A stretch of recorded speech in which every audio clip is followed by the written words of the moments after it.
Hello বন্ধুরা, আজকে আমার রেসিপি নিরামিষভাবে সোয়াবিনের তরকারি, খুব হালকা কম মশলা ও তেল দিয়ে। আমার এই ছোট্ট চ্যানেলটিতে সকলের জন্য থাকলো অনেক ভালোবাসা ও স্বাগত। তোমাদের এই এত সুন্দর কমেন্ট করার জন্য আজকে আমি এই রেসিপিটাও শেয়ার করতে বাধ্য হলাম। প্রথমে আমি সোয়াবিনগুলোকে গরম জলে ভিজিয়ে রেখে এটা একটু তেল দিয়ে বেশ লাল লাল করে ভেজে নিচ্ছি।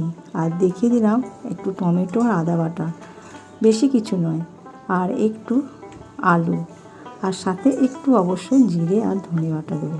তবে খুবই কম, আর তেলের পরিমাণও বুঝতেই পারছো খুবই কম।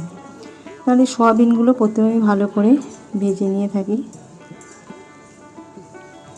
হালকা হালকা করে, একবারে হালকা জাস্ট লাল হবে, তখনই আমি সোয়াবিনগুলোকে তুলে নেব। সোয়াবিন তুলে নেওয়া হয়ে গেছে।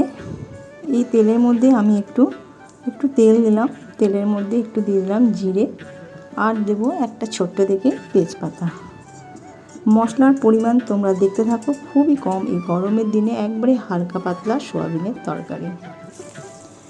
এবার আমি আলুগুলো একটু হালকাভাবে নেড়ে নেব। আলুগুলো প্রায় হালকা করে নাড়া হয়ে গেছে, খুব একটা বেশি ভালো ভাজলাম না। এরপর টমেটো আর আদা বাটা 1 চামচ করে আমি দিয়ে দিলাম। ছোটো চামচে 2.5 চামচ, 3 চামচ মতো দিয়ে দিলাম, খুবই ছোটো চামচ। আদা আর টমেটো এর মধ্যে ঢুকে আছে, কিন্তু লঙ্কা দিইনি। লঙ্কাটা আমি কাঁচা লঙ্কা দেবো, গোটা চিড়ে দিয়ে দেবো। এরপর দিয়ে দিলাম 2 কাঁচা লঙ্কা।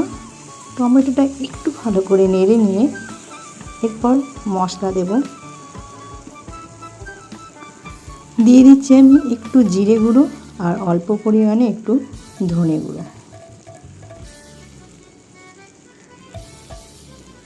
একটু জল দিয়ে দেব, কষাতে সুবিধা হবে, কারণ শুকিয়ে যাচ্ছে, মশলাটাও টেনে নিচ্ছে, সেজন্য অল্প পরিমাণে একটু জল দিয়ে দিয়েছি। এরপর এর মধ্যে আমি দিয়ে দেব একটু হলুদ গুঁড়ো, দিয়ে দিলাম একটু লবণ, আর একটু চিনি দেব। এরপর এটাকে ভালো করে আমি কষিয়ে নেব। কষানোটা তাদের যেন খুব ভালো হয়, তেলের পরিমাণ কম হলেও কষানো যদি ভালো হয় খুব ভালো হয়। সাথে আমি সয়াবিনগুলো দিয়ে দিলাম, সয়াবিন দিয়ে আর একটু ভালো করে কষিয়ে নেব।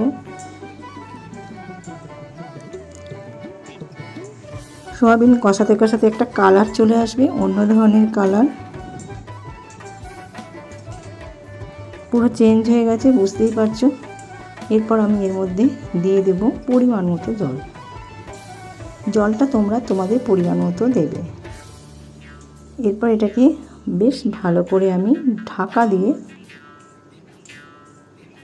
সেদ্ধ করে নেব। জলটা দিয়ে দিলাম, ঢাকা দিয়ে সেদ্ধ ফুটে উঠেছে। এরপর আমি এটাকে নামিয়ে নেব। তবে একটুখানি ঘি দিয়ে দিচ্ছি নামানোর আগে, কারণ তেলের পরিমাণ খুবই কম, তো তাই একটু ঘি দিয়ে দিচ্ছি। তৈরি হয়ে গেল আমার এই সোয়াবিনের তরকারি। কেমন লাগলো অবশ্যই জানাবে।